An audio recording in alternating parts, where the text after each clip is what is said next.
Ceci est un livre audio autogénéré par Google. Les éditions Max Milo présentent La fabrique des enfants anormaux de Thierry Delcourt. La maîtresse dit que mon fils n'est pas normal, qu'il a un handicap. Votre enfant est hyperactif. Il perturbe la classe. Il a besoin d'un traitement. Il a 4 ans, l'institutrice dit que mon fils travaille mal, qu'il faudrait qu'on lui fasse passer un test de QI. Tous les jours, Thierry Delcourt entend ces mots qui tuent de parents désemparés qui doivent faire subir à leur enfant des tests pour détecter un trouble neurodéveloppemental, un handicap, puis les rééduquer et leur prescrire des médicaments. Aux États-Unis, le nombre de jeunes concernés avoisine les 20%. En France, il a augmenté de 300% en 15 ans. Or, ces enfants ne sont pas handicapés ni anormaux, ils sont seulement anxieux, insécurisés ou en difficulté psychique. Au-delà du scandale que ce livre dénonce, il est une aide aux parents pour lutter contre la stigmatisation de leur enfant. Il s'adresse aussi aux enseignants afin de les aider à trouver des solutions pour que l'enfant fasse de sa différence une force. Thierry Delcourt, pédopsychiatre, dirige l'organisme de formation professionnelle continue des psychiatres. Il est engagé dans la recherche d'une qualité et d'une éthique du soin. Il est l'auteur de Je suis ado et j'appelle mon psy et La folie de l'artiste, édition Max Milo.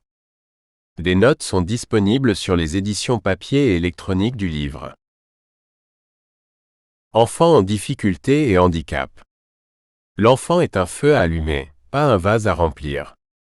En exigeant l'impossible, on ne récolte que l'impuissance.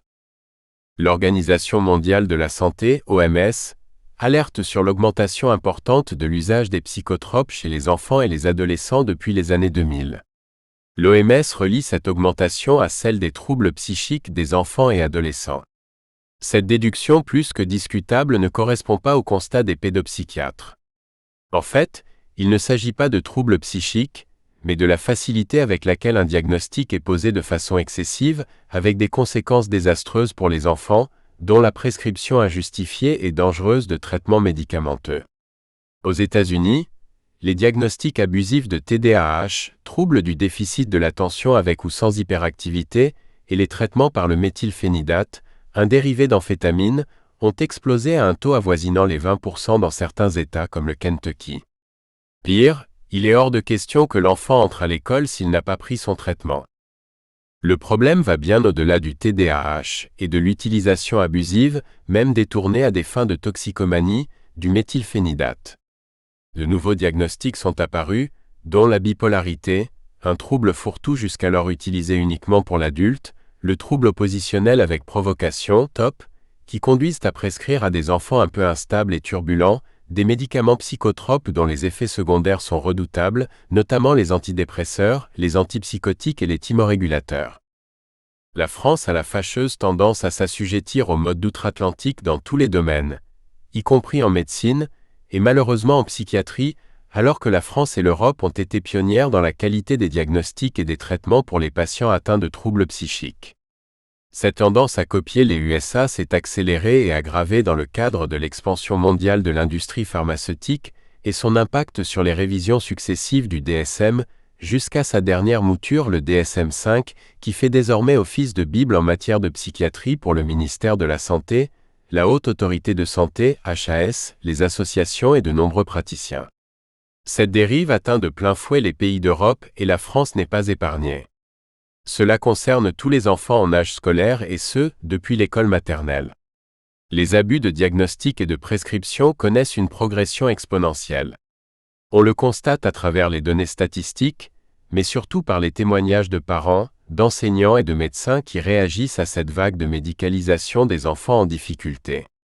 Nous allons voir que l'utilisation abusive du diagnostic de troubles neurodéveloppemental et la forte incitation au recours à la MDPH font que plus de 3% des enfants scolarisés sont étiquetés handicapés. Il n'était que 1% il y a 15 ans. Au rythme accéléré de ces dernières années, il est probable que sans atteindre les chiffres alarmants des USA, nous approchions des 15%.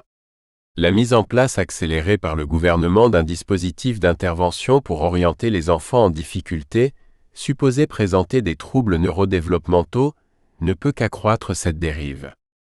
En effet, Les enfants ciblés sont dirigés sur une plateforme de coordination et d'orientation afin d'assurer un diagnostic, des mesures rééducatives et des traitements.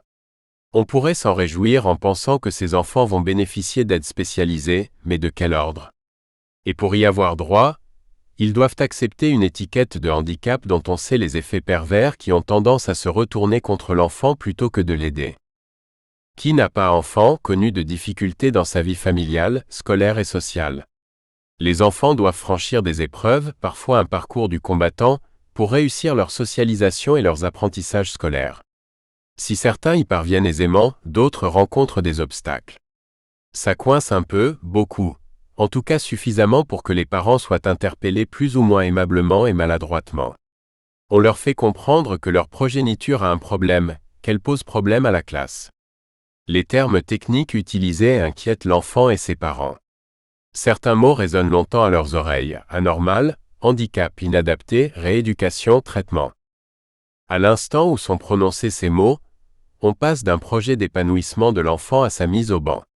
Objet mal formé, il est jugé anormal car il ne correspond pas aux normes définies par l'éducation nationale quant aux acquis scolaires et au comportement. Il n'est malheureusement pas abusif d'affirmer que l'école fabrique des enfants anormaux. Qu'est-ce qui fait réellement problème? L'enfant en difficulté dans la vie scolaire est-il anormal? Est-il à sa place? S'il s'adapte mal à sa classe, est-il pour autant inadapté, handicapé? Ou bien est-il différent momentanément et évoluera à son rythme? Ou ce sera plus durable car il n'a pas les mêmes codes ni les mêmes aptitudes que les autres? Précision de taille, différent ne veut pas dire déficient, handicapé, et ne préjuge pas des richesses que recèle l'enfant en question. Mais ces aptitudes ne sont pas révélées ni exploitées dès lors qu'elles n'entrent pas dans les critères standardisés fixés par l'école, par ses normes d'acquisition, d'apprentissage et de comportement. En quoi l'enfant qui pose problème est-il différent et donc gênant? Il est singulier, n'entre pas dans les cases, son comportement est statistiquement décalé. Alors, on le juge inadapté, et il vient grossir la colonie des anormaux. Dérouté, l'enfant réagit à sa façon sur le versant passif ou agressif lorsqu'il se trouve en difficulté face à des situations que les autres affrontent plus facilement. Malheureusement, cela ne fait qu'aggraver son cas. Une spirale infernale se met en place jusqu'à catégoriser son attitude en tant que trouble et l'étiqueter handicapé. Bref, il lui manquerait une case. Or, s'il ne parvient pas encore à accéder à certains apprentissages sociaux, relationnels, intellectuels, il y parviendra plus tard, et si ce n'est pas le cas, il dispose certainement d'autres compétences que l'école et les références sociales ne sont pas capables de valoriser à leur juste mesure. De plus en plus de parents en désarroi consultent des spécialistes pour ce motif. De plus en plus d'enfants anxieux, passifs, rebelles, déstabilisés, insécurisés, subissent des évaluations, des bilans, des prescriptions médicamenteuses, des rééducations, qu'ils le veuillent ou non.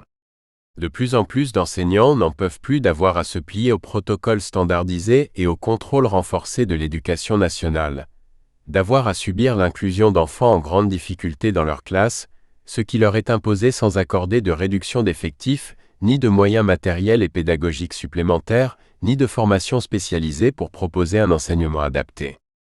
Par quel dédale l'enfant et ses parents vont-ils devoir passer pour se conformer à la norme de ce que doit être un enfant adapté et de ce qu'on exige de lui? L'école affirme que cet enfant différent dérange le bon fonctionnement de la classe, donc qu'il présente un trouble, un déficit qui impose d'explorer ses capacités d'apprentissage et d'attention. La machine infernale s'enclenche sans que l'enfant ait son mot à dire, ni que les parents déroutés osent la stopper alors qu'ils en ont le droit, disposant de l'autorité parentale.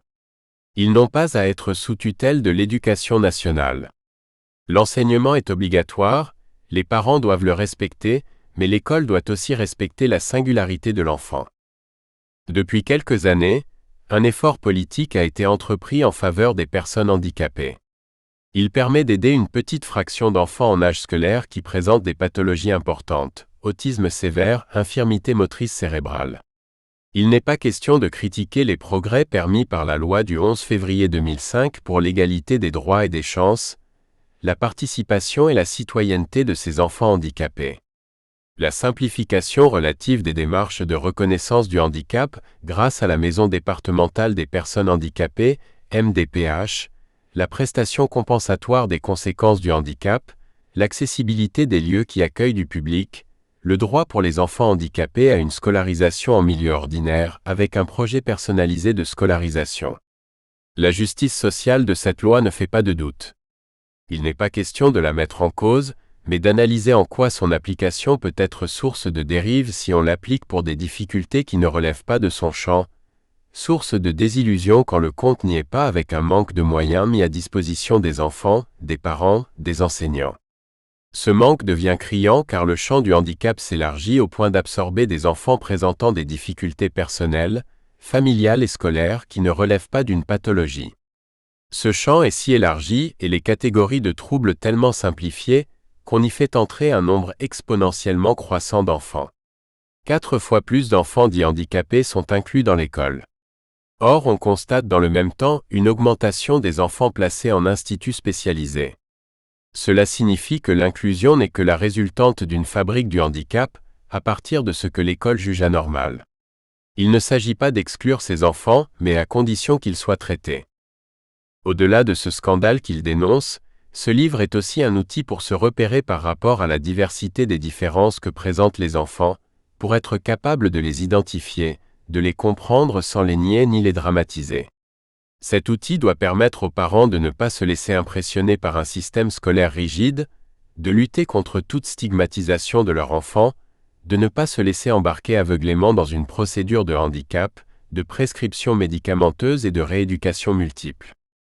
Cet outil doit aider les parents et les enseignants à trouver une voie qui conviendra au mieux à l'enfant, afin de faire de sa différence une force et une qualité valorisée. Cela ne veut pas dire un refus d'une aide spécialisée, mais sans en attendre la solution miracle. Cette aide n'est qu'un élément parmi d'autres pour accompagner un enfant différent, mais elle ne peut en aucun cas remplacer ce qui sera propice à explorer et à exploiter le potentiel de l'enfant sans vouloir le faire rentrer à tout prix dans les cases standards de la norme. Un vent de folie de la norme envahit l'école. Votre enfant dérange, il n'est pas normal. Un père vient consulter avec son fils Paul, 7 ans. Il appelle à l'aide. Faites-lui un bilan, on n'en peut plus et on n'y comprend rien. Déjà en maternelle, on nous avait dit qu'il était agité. C'est vrai qu'il a de l'énergie à revendre, mais il sait se concentrer sur ses jeux, même sur un puzzle. Jusque-là, sa mère et moi ne nous inquiétions pas. À plus de 30 par classe, il est difficile de bien s'occuper des enfants. C'est l'argument de sa maîtresse de CE1, qui nous dit qu'elle a autre chose à faire que de canaliser Paul. Elle ne veut pas qu'il se déplace ou qu'il parle sans autorisation, mais ça, c'est l'ancien temps. Si c'est ça être anormal, alors j'en connais beaucoup d'enfants anormaux, ceux de mes amis et de mes collègues. À la maison, ils ne lèvent pas le doigt pour parler et ils sont curieux. Quand je lui ai dit ça, elle a répondu qu'elle avait un programme à suivre et qu'il n'était pas question d'être dérangé comme ça. Elle a ajouté qu'il n'était pas seul dans ce cas, que depuis le CP, 10 autres enfants ont fait un bilan. Ils sont diagnostiqués hyperactifs et suivent une rééducation. Je crois qu'il y en a 5 qui prennent un traitement. Pour nous, il est hors de question qu'ils prennent de la Ritaline. On a vu ce que ça donnait pour l'enfant d'un de nos amis. Il est tout maigre et ne grandit pas. On a demandé à voir la directrice. C'était encore pire. Avec sa maîtresse, elles nous ont fait comprendre que soit Paul faisait un bilan et suivait un traitement, soit elle ne pourrait plus le garder. Comme c'est une école privée, ils font ce qu'ils veulent, on ne peut rien dire. J'ai donc reçu Paul pour évaluer sa capacité à se concentrer et à accepter les règles basiques d'une relation sociale compte tenu de son âge. Non seulement je n'ai rien constaté d'inquiétant, mais je me suis trouvé face à un enfant vif, curieux, enjoué, tout à fait apte à se concentrer sur une tâche ou un apprentissage. J'en ai fait part aux parents, et je leur ai rédigé une attestation afin de temporiser le diktat de son école. Quelques jours après, les parents de Paul sont revenus me dire que, d'après la maîtresse, je n'étais pas compétent pour juger de cela, et qu'il fallait faire un bilan de TDAH avec un neuropsychologue. Cela résume bien l'ambiance qui règne au sein de certaines écoles qui exigent plus que d'autres une adaptation conforme à leurs normes, et qui s'entourent de spécialistes qui vont dans leur sens. Ils s'appuient sur les directives de l'éducation nationale pour conforter leur légitimité à décider si un enfant est anormal ou pas, selon son adaptation au cadre scolaire. Celui-ci n'est à aucun moment interrogé. Paul a changé d'école mais n'a pas changé. Simplement, le seuil de tolérance de sa nouvelle école, mais aussi de sa maîtresse actuelle, ont permis qu'il y trouve matière à exprimer son intelligence et son à-propos jovial. Il a échappé au bilan et au traitement, mais il a surtout échappé à une stigmatisation d'enfant anormal et handicapé. Pour comprendre de quoi il est question, rien de tel que ces situations concrètes que je rencontre quotidiennement dans mon métier de pédopsychiatre. En général, les parents prennent l'initiative du rendez-vous, parfois sur incitation du médecin traitant. Inquiets, ils veulent être rassurés sur le comportement et les capacités de leur enfant, mais un doute les habite, souvent obsédant celui du déficit. Comme tout parent, lors de la grossesse, ils ont craint d'avoir un enfant anormal.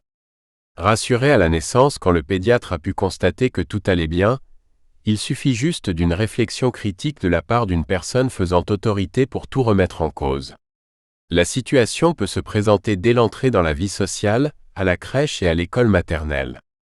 Un mot négatif, c'est le ver dans le fruit. S'il n'entre pas dans les petites cases des garants d'une certaine norme, on en arrive vite à penser qu'il doit lui manquer une case, qu'il présente une anomalie et donc qu'il est anormal. Si un doute est réveillé par des propos maladroits, l'anxiété s'installe à nouveau.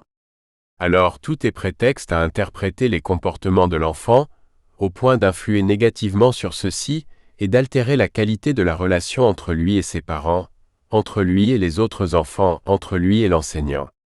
Ainsi, la situation s'aggrave jusqu'à confirmer que définitivement, l'enfant est anormal, donc il ne peut s'adapter sans prendre des mesures particulières, donc il est handicapé.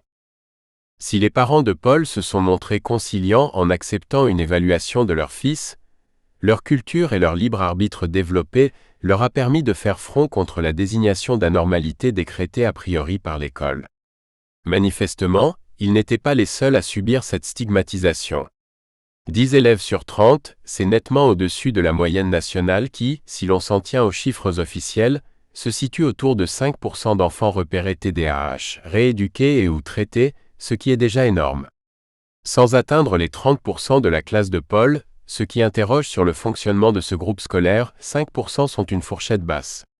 C'est sans compter le fort accroissement de diagnostics arbitraires de TDAH et de prescription de méthylphénidate sauvage, c'est-à-dire qui ne se plient pas à l'obligation de bilan et de prescription par des spécialistes hospitaliers. Conseil aux parents. Ne pas se laisser impressionner par un jugement sur le comportement et ou les capacités de votre enfant, émis par l'enseignant. Cela reste avant tout une information à décrypter. Ne jamais la dramatiser, prendre le temps de la réflexion au besoin avec l'aide d'un psy indépendant. Il n'est pas question de se laisser dicter la marche à suivre par l'école.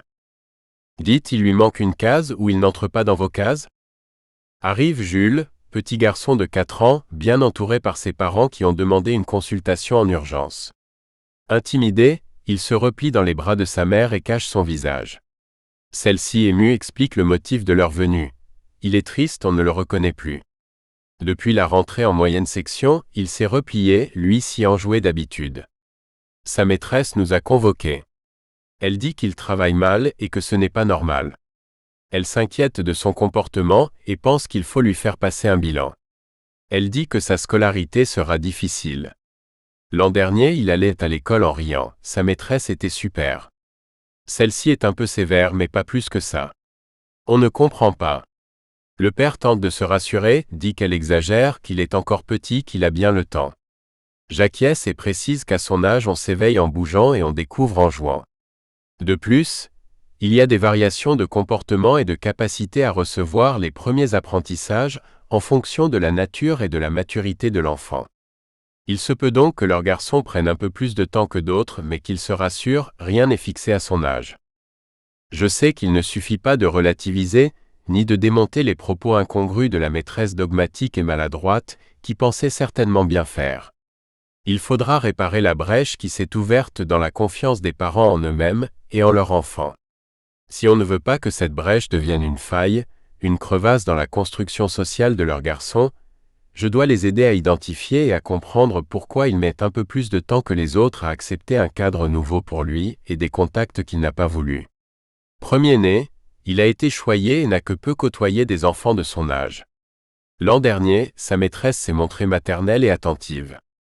Il s'est approché des enfants, mais redoutait l'énergie et l'agressivité de certains.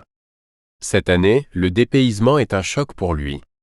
Il ne trouve pas auprès de sa maîtresse la proximité qu'il recherche pour se rassurer. En insécurité, il se protège comme il peut et n'est donc pas réceptif aux invitations et aux injonctions d'apprentissage. Il est convenu avec les parents de ne pas réaliser de bilan spécialisé, de les revoir dans 3 mois, de rassurer leur enfant qui a entendu ces paroles négatives. En attendant, je leur propose de socialiser doucement leur petit chéri sur un mode ludique, en créant des opportunités pour qu'ils se fassent des copains et jouent avec et parmi eux. J'invite le père à multiplier les occasions d'entreprendre des activités de découverte avec son fils. Avec 2 années de recul, leur garçon bénéficie des apprentissages du cours préparatoire et se socialise sans problème. Les parents ont retrouvé une confiance en eux et en lui. Ils ont aussi appris à relativiser les propos des enseignants qui pointent, et c'est leur rôle, les problèmes que rencontrent leurs élèves. Mais surtout, nous avons pu éviter que cet enfant soit étiqueté, subisse un bilan et une prise en charge rééducative, à peine entré dans la vie sociale. Il est un enfant comme les autres, avec sa différence qui n'est pas un problème, mais qui aurait pu le devenir si les parents s'étaient laissés piéger par la soi-disant anormalité de leur fils. Autre situation non moins fréquente, un garçon de 6 ans consulte, il est en cours préparatoire et a rencontré la psychologue scolaire à la demande de la maîtresse. Toutes deux hésitent sur le problème et on dit aux parents, il est peut-être autiste ou précoce ou les deux, il faut lui faire passer un bilan neuropsychologique. Il leur est demandé de prendre rendez-vous dans le service hospitalier de pédiatrie ou au CMPP. Le délai étant très long, ils se sont résolus à prendre rendez-vous avec un pédopsychiatre privé. Que faire de ce paquet empoisonné que parents et enfants portent comme un fardeau? Pour la mère, pas de doute, il faut faire ce bilan. Elle doit savoir et s'est déjà renseignée sur Internet. Elle parle d'HPI, d'Asperger, et redoute l'autisme dont elle sait la gravité. La psychologue scolaire lui a conseillé de faire remplir un dossier par le spécialiste afin que son fils bénéficie des aides. Sans bilan, impossible. Le destin de ce garçon est tracé avant même qu'on l'ait écouté, qu'on ait tenté de comprendre ce qui se joue derrière son repli, son évitement des autres enfants et son absence d'intérêt pour la chose scolaire. Pourquoi pas un bilan? Je n'y suis pas opposé, mais pas avant d'avoir détricoté ce nœud de vipère duquel l'enfant et ses parents sont prisonniers. Lors d'un entretien avec les parents, j'apprends leur séparation houleuse l'an passé et l'absence du père durant 3 mois. La mère avait signalé la situation à l'école maternelle que fréquentait son fils, mais n'avait pas souhaité en parler à l'école primaire, pudeur oblige. Dans un tel contexte, il est fréquent et logique que les enfants réagissent et de 2 façons. Soit en se repliant dans une déprime, soit en ayant un comportement agité et parfois violent. Il aura suffi de quelques entretiens avec l'enfant seul, avec ses parents séparément puis lui, puis tous ensemble. L'enfant a exprimé sa souffrance, son insécurité. Le père a rassuré son fils en lui disant qu'il ne l'avait pas abandonné. Comme lui, il était triste et ne se sentait plus à la hauteur pour s'occuper de lui. Progressivement, l'enfant a retrouvé une confiance en ses parents et en lui. Il est sorti d'une dépression masquée qui avait égaré la maîtresse et la psychologue, inquiètes face au repli silencieux du garçon. Elles auraient pu s'enquérir d'un souci familial comme le font certaines maîtresses, mais leur réflexe a été de se référer aux catégories définies dans la procédure de bilan de troubles neurodéveloppementaux. Bien sûr et fort heureusement, il n'est ni autiste ni précoce et, après quelques mois d'un suivi attentif des parents et du psy, il a réussi à retrouver son équilibre et sa curiosité. Autre situation, celle-ci de plus en plus fréquente. L'enseignante n'en peut plus du comportement agité d'un garçon âgé de 7 ans en CE1. Elle dit aux parents, « Vous savez, je n'ai pas que lui, j'en ai 30 à m'occuper. Il n'arrête pas de faire le cirque, il ne tient pas en place, il ne peut pas se concentrer plus de 5 minutes et perturbe la classe. Je vais le montrer à la psychologue scolaire. C'est un hyperactif, il a besoin d'une aide spécialisée. Moi, je ne peux rien pour lui s'il ne prend pas un traitement. » Les parents ont conscience que leur enfant dynamique, curieux, dispose d'une énergie pour le moins épuisante, qu'il a tendance à se mettre en avant et à faire le clown. Ils compatissent avec la maîtresse, mais de là à accepter qu'il ait un trouble d'hyperactivité qui nécessiterait un traitement, ils sont désappointés et plutôt dubitatifs. Sans refuser le rendez-vous avec la psychologue scolaire, Ils ont pris les devants en consultant un spécialiste indépendant. Petit dernier de la fratrie, stimulé par ses frères et sœurs, des parents très pris par le travail, voilà le contexte dans lequel grandit ce garçon anxieux qui peine à trouver sa place tant à la maison qu'à l'école. Rien de tel pour se rassurer que d'être le centre de l'attention des autres, ce qui suppose de se tenir en permanence sur le pont. La situation n'est pas propice à la concentration sur une activité d'apprentissage ni à l'attention aux consignes, encore moins à la persévérance dans un travail personnel source d'anxiété, car ces repères immatures sont mis en danger. C'est une autostimulation infernale, plus il s'agite, plus il a besoin de s'agiter. Ça devient un automatisme dérangeant pour tous. Les parents essaient de tempérer l'insistance de la maîtresse à réaliser un bilan neuropsychologique, d'autant qu'ils se sont renseignés sur les modalités de ce bilan très onéreux et non remboursé par la sécurité sociale ni par la mutuelle. Qu'à cela ne tienne, leur signifie la maîtresse, il suffit, à la suite de ce bilan, de faire une demande auprès de la MDPH qui conclura certainement à une hyperactivité dans le cadre d'un TDAH et prendra en charge les frais engagés. Lorsque les parents précisent qu'ils consultent déjà un pédopsychiatre, la réaction de la maîtresse n'est pas tendre. Elle est sûre que ce n'est pas la bonne démarche, que le pédopsychiatre ne comprend rien, qu'il faut suivre la voie d'un trouble neurodéveloppemental qui permet un traitement efficace. Pour les parents, il est difficile de résister à cette pression du milieu scolaire, donc ils réalisent ce bilan qui conclut à un TDAH, accompagné d'un formulaire de rééducation et de conseils standardisés pour la maîtresse et les parents.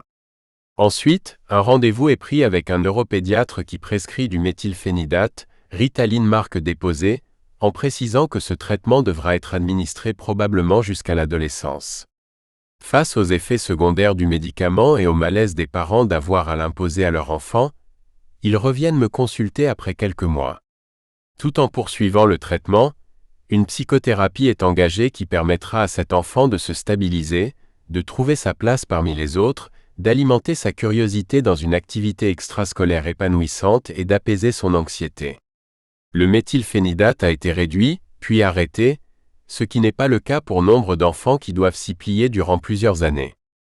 Enfin, parmi de nombreux autres, je retiendrai le cas d'un enfant âgé de 11 ans qui, à la suite d'un bilan, a été identifié dyspraxique. Handicapé dans ses apprentissages, il a bénéficié de plusieurs rééducations entre 6 et 11 ans. Il n'en peut plus et a refusé à l'aube de sa 6e, de subir encore la présence d'AVS à ses côtés en classe, aide dont il veut se passer, car il se sent capable d'y arriver seul et veut le prouver. Il rejette aussi ses séances de rééducation orthophonique, psychomotrice, orthoptiste et ergothérapique qui occupent tout son temps libre extrascolaire. Face au refus d'accéder à sa demande de la part des parents et des intervenants, il se révolte sous forme d'inertie, rate son premier trimestre de 6e et écrit une lettre où il évoque le suicide. Les parents prennent peur et consultent pour la première fois un pédopsychiatre, on ne leur avait jamais conseillé. Ils comprennent que ça ne sert à rien d'imposer une charge de rééducation à leur enfant s'il en souffre, qu'ils n'obtiendront ainsi qu'un effet désastreux. Les quelques entretiens avec l'enfant confirmeront son profond malaise et le sentiment d'être constamment sous pression et stigmatisé à cause de son handicap. Il n'en veut plus. Il est évident qu'il faut accéder à sa demande si on veut éviter l'échec lié à sa révolte et à sa déprime. C'est une conséquence du fait de ne pas avoir été entendu en tant que sujet qui revendique enfin sa normalité et sa liberté. La suite le prouvera, grâce à des parents compréhensifs et malgré l'opposition du milieu scolaire et rééducatif, cet enfant était capable de s'en sortir et de trouver un équilibre en choisissant des activités sportives et ludiques épanouissantes. Plusieurs remarques s'imposent après ces 4 situations cliniques présentées succinctement. En premier lieu, elles correspondent à des demandes très fréquentes au point qu'il est difficile d'y répondre, d'autant que les pédopsychiatres se font rares. De plus, on peut remarquer qu'il s'agit de 4 garçons. Ce n'est pas un hasard. Bien sûr, les filles peuvent rencontrer des problèmes similaires, mais ils sont 2 à 3 fois plus fréquents chez les garçons, même si les statistiques évoluent avec le nivellement sociétal d'expression de genre. Les formes que prennent l'anxiété, l'insécurité dans les relations affectives et sociales, l'immaturité chez les filles sont encore quelque peu différentes et se traduisent souvent par des comportements phobiques, perfectionnistes et d'inhibition. Cela relève des derniers bastions d'une culture d'effacement du sexe féminin, dont on ne parlera bientôt plus. Je le constate déjà dans l'uniformisation progressive des motifs de consultation des filles et des garçons. Il aurait un bug, il serait mal programmé, on doit le rééduquer et performer ses circuits. Eh bien non, qu'on se le dise, l'enfant n'est ni un objet ni une machine. Son cerveau n'est pas un ordinateur. N'en déplaise à la fascination sociétale pour les écrans et le numérique, liée à l'emprise de la pensée binaire et des algorithmes programmés. Il n'est pas un disque dur qu'il faudrait programmer ou qu'il suffirait de reprogrammer. L'élément incontournable dans le développement de l'enfant dépend de son affectivité, son émotivité, d'où sa singularité irréductible. Parler de rééducation d'un trouble et d'un déficit est une hérésie. Il ne s'agit que d'accompagner sa construction en développant et en stimulant au besoin certaines modalités instrumentales. Ses capacités langagières et psychomotrices, son aptitude à l'abstraction, à l'anticipation, au repérage spatio-temporel et à la focalisation perceptive. Cela ne peut se faire sans prendre en compte la dimension de la relation affective par laquelle passe toute construction neuropsychique. Si certains enfants font des progrès immenses avec des enseignants, orthophonistes, rééducateurs, si d'autres stagnent, cela tient avant tout à la qualité de la relation. Les apprentissages dépendent du climat de sécurité, de confiance et d'affection instauré par les parents et ceux qui prétendent éduquer un enfant. Certes, un climat de peur, de domination, de menace de sanctions a longtemps été une référence d'efficacité dans l'enseignement, mais ce n'est plus d'actualité. C'est une autre violence qui est en jeu dans la conformité au protocole d'apprentissage. Mais désolé, on ne programme pas un enfant comme un ordinateur ni un robot et à ce jour, il n'y a pas d'algorithme qui soit capable de prendre en compte cette donnée subjective complexe. Dernière remarque, que mesure-t-on quand on fait passer un bilan à un enfant? La batterie de tests se veut objective. Or, elle a été conçue par des êtres humains soumis, qu'ils le veuillent ou non, à leur propre subjectivité, à leur représentation du cerveau, de l'intelligence, d'une norme standard à laquelle l'enfant, à tel âge, doit correspondre. Ce n'est pas si simple. Parfois, en mesurant l'intelligence, on ne mesure que le mal-être de l'enfant, sa révolte ou son refus. Le déficit n'en est qu'une traduction instantanée. Conseil aux parents. Les parents craignent, c'est naturel, une anormalité de leur enfant. Celle-ci n'a pas lieu d'être a priori, excepté dans les rares cas de souffrance néonatale et ou d'encéphalopathie. Toute initiative décidée par l'école pour l'enfant, rencontre du psychologue scolaire ou autre spécialiste, équipe éducative, se fait avec votre accord et en votre présence, si besoin assisté d'un délégué des parents d'élèves. L'école n'a pas à s'immiscer dans le soin. Les mots qui tuent, inadapté, anormal, handicapé. Ces 4 situations cliniques montrent aussi à quel point les mots pèsent sur le destin d'un enfant en difficulté. C'est parfois une chape de plomb qui empêche l'enfant de progresser dans l'autonomie et les apprentissages. La chape est encore plus mortifère si les parents ne peuvent pas l'aider à relativiser les sentences de l'école et des bilans de spécialistes, eux-mêmes étant désarçonnés par ces jugements. Ce n'est que tardivement, à 15 ans, qu'un adolescent me consulte, exclu de son collège. D'emblée, je perçois sa souffrance derrière un comportement violent et grossier à l'égard des autres élèves et des professeurs. Dès qu'il est contrarié, parfois juste si on le regarde, il agresse jusqu'à perdre le contrôle de soi. Il est tout aussi capable de faire mal que de se faire mal, y compris par un équivalent de passage à l'acte suicidaire. S'il s'oppose à moi dans un défi permanent, il vient à chaque consultation, ce qui permettra dans une écoute et un respect mutuel, qu'il sorte de son impasse autodestructrice, de sa souffrance de n'avoir pas été compris. D'où proviennent sa provocation et sa violence? Il en est arrivé à surfer sur des sites ultra-violents, avec l'intention affichée de rejoindre Daesh. Au fil des entretiens... Nous espérons que vous avez apprécié cet aperçu. Pour continuer à écouter ce livre audio sur Google Play Livres, utilisez le lien dans la description de la vidéo.